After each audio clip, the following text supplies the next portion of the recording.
ये लड़कियां एक एक कर कर इस सांचे से होकर गुजरती हैं ताकि वह राजा की रानी बन सके और इस तरह से ये तीनों लड़कियां इस टेस्ट में पास हो जाती हैं। लेकिन अब राजा दूसरे तरीके से टेस्ट लेने के लिए 3 अपराधियों को बुलाता है और उनके सामने शराब से भरे हुए 3 गिलास को पेश करता है और उन्हें पीने के लिए कहता है। और ये तीनों उस गिलास को उठाकर जब पीते हैं तो उनमें से एक अपराधी गिरकर मर जाता है क्योंकि उस गिलास के अंदर जहर था, जिससे यह देख लड़कियां डर जाती हैं। अब उनके आंखों पर पट्टी बांधा जाता है और उनके सामने भी 3 गिलास को पेश किया जाता है। अब इनके पट्टी को उतारकर राजा उन्हें गिलास पीने के लिए कहता है, लेकिन पहली लड़की गिलास के अंदर जहर होने के डर से इस टेस्ट को यही छोड़ देती है और फिर तभी ये लड़की गिलास को उठाकर पी जाती है। अब बचे आखिरी गिलास को ये लड़की पीने से इनकार कर देती है। फिर तभी ये लड़की इस गिलास को भी उठाकर पी जाती है। तभी राजा उस लड़की से बोलता है कि क्यों तुम्हें डर नहीं था? तो वह लड़की बोलती है कि मुझे अच्छे से मालूम है कि आप जैसे राजा किसी बेगुनाह का जान नहीं ले सकते। अब राजा इस लड़की को अपनी रानी घोषित कर देता है। दरअसल यह सब राजा का एक रचा हुआ नाटक था ताकि वह अपनी सही रानी को चुन सके। ये आदमी टाइगर को पत्थर चलाकर मारता है, जिससे टाइगर उठ जाता है और घुड़ने लगता है। तभी वो आदमी फिर से पत्थर उठाकर टाइगर को मार रहा था, लेकिन इस बार पत्थर जाकर टाइगर के सर पर लग जाता है, जिससे टाइगर गुस्सा हो जाता है। तभी एक औरत यह सब करते हुए आदमी को देख लेती है और आदमी को ये सब करने से रोकती है, जिससे आदमी अब वहाँ से चला जाता है। फिर कुछ देर बाद आदमी को वॉशरूम के बाहर से चीखने चिल्लाने की आवाज सुनाई देती है। जब वह बाहर निकलकर देखता है तो सभी लोग वहाँ से भाग रहे थे। आदमी को कुछ नहीं समझ में आता है कि क्या हो रहा है। वह अपने बच्चों को खोजने लगता है। तभी उसके पीछे से जोर की आवाज आने लगती है। जब वह पीछे मुड़कर देखता है तो उसके पीछे वही टाइगर खड़ा था, जिससे आदमी अब डर जाता है और धीरे धीरे अपने जेब से फोन निकालकर 911 को कॉल कर देता है। तभी टाइगर उसे घुटने लगता है। वह लेडी बताती है कि जल्दी ही रेस्क्यू टीम मदद के लिए वहां पहुंचने वाली है। लेकिन अब टाइगर उस आदमी को पहचान लेता है कि यह वही आदमी है जिसने उसके ऊपर पत्थर फेंका था। अब टाइगर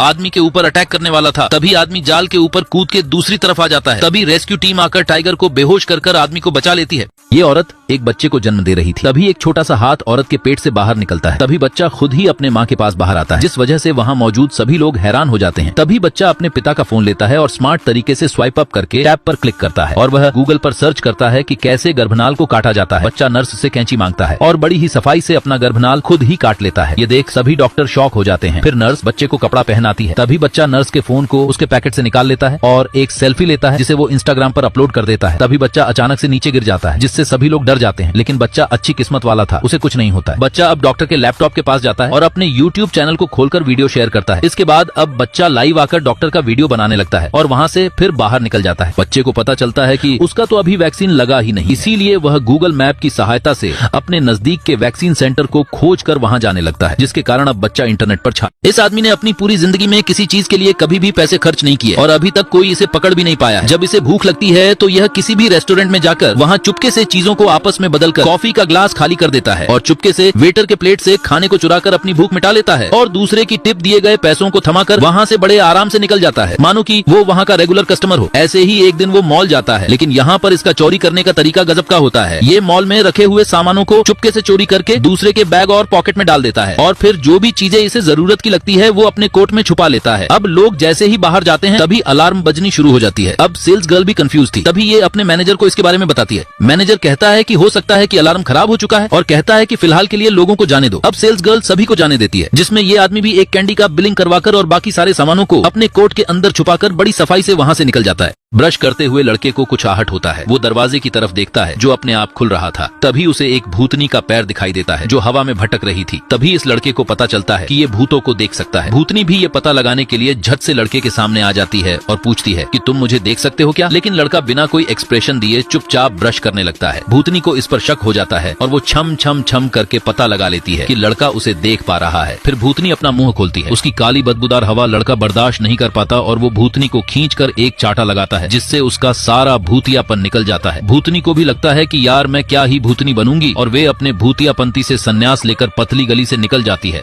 समुद्र में से बहुत सारी शार्क इस बच्चे के पास आती है, पर इसे चोट नहीं पहुंचाती क्योंकि बच्चा रोज सभी शार्क को मछलियां खिलाया करता था और शार्क भी बड़े मजे से खेलते हुए हर रोज मछलियां खाने आ जाया करती थी। लेकिन एक दिन अचानक बहुत बड़ा चक्रवात तूफान आ जाता है और जहाँ बच्चा रहता था वो जगह टूट जाता है। बच्चा अब उस समुद्र में एक टप्पर था जिसके चारों तरफ शार्क ही शार्क थी।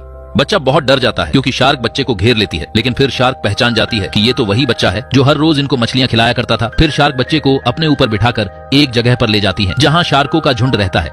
बच्चा यही रहने लगता है और कुछ दिन में वो पानी के अंदर सांस लेना और तैरना भी सीख जाता है। बच्चा धीरे धीरे मछलियों की बातों को भी समझने लगता है और देखते ही देखते बच्चे के शरीर पर शार्क जैसे निशान आ जाता है और उसके दांत भी शार्क जैसे नुकीले हो जाते हैं। यहाँ तक कि उस बच्चे की पीठ पर भी शार्क जैसे ही पंख आ जाते हैं। फिर एक दिन जब एक लड़का फिशिंग कर रहा था तो बच्चा उसके कांटे में फंस जाता है। इस प्लेन के अंदर जरा से भी किसी ने आवाज निकालने की कोशिश की तो उसके साथ कुछ भी हो सकता है। दरअसल ये फ्लाइट टेक ऑफ होने वाली होती है, तभी एयर होस्टेस सभी यात्रियों को शांत हो जाने के लिए कहती है। ये सभी को इंस्ट्रक्शन देती है कि कोई भी इस फ्लाइट में जरा से भी आवाज ना निकाले, नहीं तो एक क्रिएचर आके उसे अपने साथ लेकर चला जाएगा। अब सभी लोग एयर होस्टेस के बातों को सुनकर डर रहे थे। वही ये बुढ़ा अपनी सेटिंग करने के चक्कर में लगा था। तभी एयर होस्टेस बुढ़े चाचा जी को बुढ़ापे में हरियाली देखने से मना कर देती है और शांत होने के लिए बोलती है। ये लड़की ज्यादा फोन पर बकबक करती है जिससे एयर होस्टेस उसके फोन को ले लेती है। ये बच्चा भी रो रहा था, ये उस बच्चे को चुप करा देती है। अब सभी लोग शांत थे, लेकिन तभी यह कल्लू अपनी गलती की वजह से गायब हो जाता है। यह क्रू मेंबर कुछ अनाउंस कर रहा था, तभी वो क्रिएचर उसे भी गायब कर देता है। ये चाचा टांग उठाकर आराम करने के चक्कर में मौके का फायदा उठा रहे थे, लेकिन अगले ही पल उनके कर्मों का फल मिल जाता है। ये यात्री डरा हुआ था क्योंकि उसके साथ एक तोता था। वह जानता था कि अगर तोते ने आवाज करी तो वो भी उसके साथ गायब हो जाएगा और आखिरी में भी वैसा ही हुआ।